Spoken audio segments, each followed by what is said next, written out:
बिस्मिल्लाहिर्रहमानिर्रहीम अस्सलाम वालेकुम। नई वीडियो की बमंग यो शॉर्ट टर्म यो शॉर्ट टॉपिक डिस्कस को the specific heat of capacity of water यानी the specific heat of capacity मकसद सरे बिया स्पेसिफिक हीट ऑफ वाटर का फर्ज का दासी द लराशी ची what is the specific heat of water the they मकसद सरे का फर्ज का बिया द दासी राशि ची why the specific heat of water is high दावली हाई दे زما نوم محمد عدنان خان دی او تاسو زما یوټیوب چینل ګوره ایکسپلور د ورډ اف کیمستري هاي سپیسیفیک هیټ کیپیسټي د دې ډیفینیشن داسې دی د اماونت اف هیټ so required to rise the amount of heat required to rise the temperature of 1 gram of a substance through 1 degree centigrade is called specific heat of capacity यानी high specific heat of capacity यानी जमन सरा specific heat of capacity मकसद सरे तासो यो सब्सटेंस रावगसो او د دې اماونट سره 1 ګرام دی دله تاسو دومره هیټ ورګی چې د اغه ټمپریچر کې 1 درجه فرق راشي پس کې په ډیګري سنټیګریډ کې چې 1 درجه فرق پکې راغی د دې خبرې مقصد سره د دې خبرې مقصد دا دی چې دې ته به موږ وایو وسو سپیسیفیک هیټ اف کیپیسټي که هر یو سبسټانس وي خو چې تاسو 1 ګرام راوځ او دې لمن هیټ ورکو چې هیټ مل ورکو نو څه چل وي د دې په دغه کې ټمپریچر کې 1 ډیګري فرق راغی لکه فور ایگزامپل زموږ سره یو سبسټانس دی موږ راوغسو دغه 14.5 ډیګري سنټیګریډ دا ټمپریچر او څومره دی 1 ګرام دی او موږ لکه فور ایگزامپل موږ سره راوغسو واټر موږ راوغسو فور ایگزامپل ما سلیکټ کو واټر د واټر ټمپریچر دومره دی موږ ول هیټ ورکو او د دې په ټمپریچر کې 1 ډیګري سنټیګریډ فرق راغی یعنی د 14.5 نه څومره شو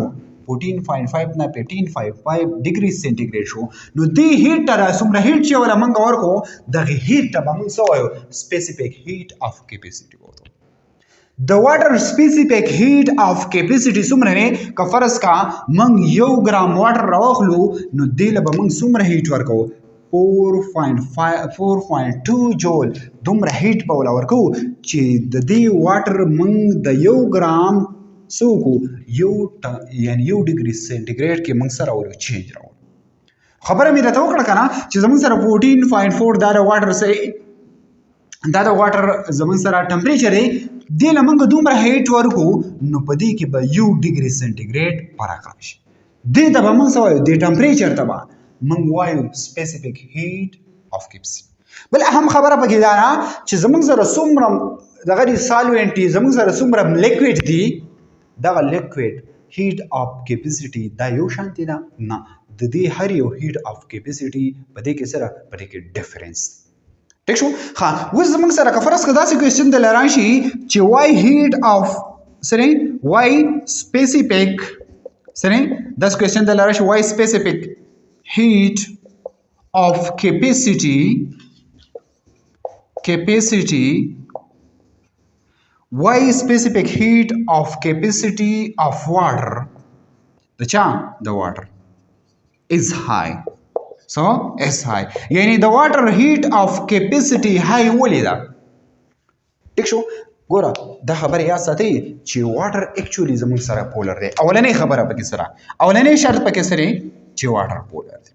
واټر زموږ سره کم کمپاوند دی پولر کمپاوند دی پولر کویلنٹ کمپاوند دی سره پولر کویلنٹ کمپاوند دی نو پولر کویلنٹ کمپاوند دی دا پولریټي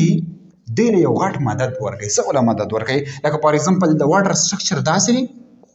سټرکچر دی نو په دې واټر سټرکچر کې یو بانډ جوړیږي هغه بانډ ته موږ څه وایو هایدروجن بانډ د یو واټر مالیکول په منځ کې او د بل واټر مالیکول په منځ کې چې کوم فورس اف اټریکشن دی د فورس اف اټریکشن ته موږ انټر مالیکولر فورس وایو او هایدروجن بانډ چې کوم دی دا انټر مالیکولر فورسز دی بل انټر مالیکولر فورس مقصد دا دی چې په مالیکول کې دنه لکه دا د ټرو بانډ دی ته موږ انټر مالیکولر فورس وایو دی ته موږ انټر وایو بټوین د مالیکول دی انټرا انساید د مالیکول دا پوینټ پکې یاد ساتئ نو په دې کې هایدروجن بانډ جوړیږي په واټر کې او یو واټر مالیکول دوه هایدروجن بانډ جوړي نو د هایدروجن بانډ د وجې نه د واټر چې کوم سپیسیفیک هیټ اف کیپیسټي ده د هاي د دې د وجې نه سره د دې د وجه نه بل په پښتو کې سیمپل یې من هاي سپیسیفیک هیټ اف کیپاسټي څه ته وایو سپیسیفیک هیټ اف کیپاسټي د واټر هاي ولې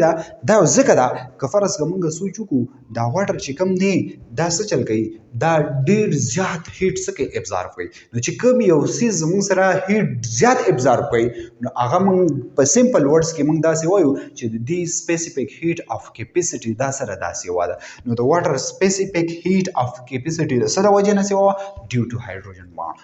لکه ځکه چې په اولنۍ خبره پکې دا چې دا پولر دی نو د پولریټي د وجې نه په دې کې هایډروجن بانډ جوړیږي نو چې هایډروجن بانډ پکې جوړیږي نو دا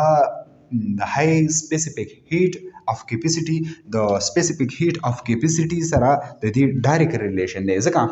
چې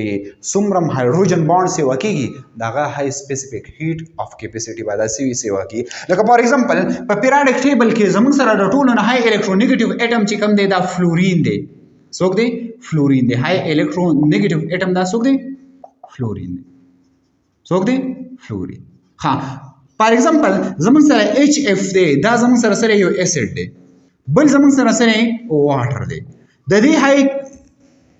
د دې بسوي سپیسیفیک هیټ اف کیپاسټي بر دې څه وای کړه دې بسوي وای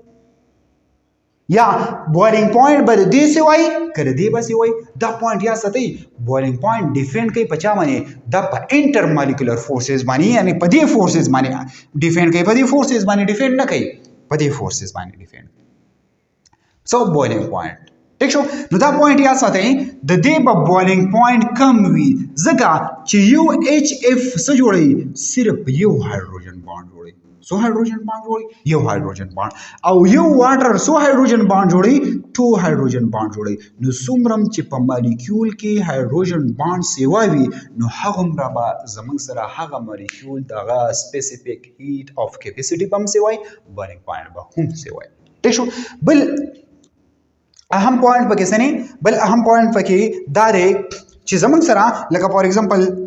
په یو داسې مالیکول دی هغه درې هایدروجن بانډ جوړي دغه به د واټر چې کوم سره د بوائلینګ پوینټ د واټر نه ویسي بوائلینګ پوینټ سوی بل اهم پوینټ پکې دا دی چې هایدروجن بانډ دا زموږ سره په انټر مالیکولر فورسز کې د ټولو نه سترونګ بانډ دا زموږ سره هایدروجن بانډ انټر مالیکولر فورس اټ از ا فزیکل بانډ ناٹ ا کیمیکل بانډ دا کیمیکل بانډ نه دی فزیکل بانډ دی اټریکشن دی ټیک شو نو دا سترونګ دی پس کې په ټول انټر مالیکولر فورس کې په انټرا مالیکولر فورس کې نه په انټرا مالیکولر فورس کې آیونیک بانډ سترونګ دی به کویلنٹ کوارډینیټ به میټالیک بانډ داسې ترتیب دی ٹھیک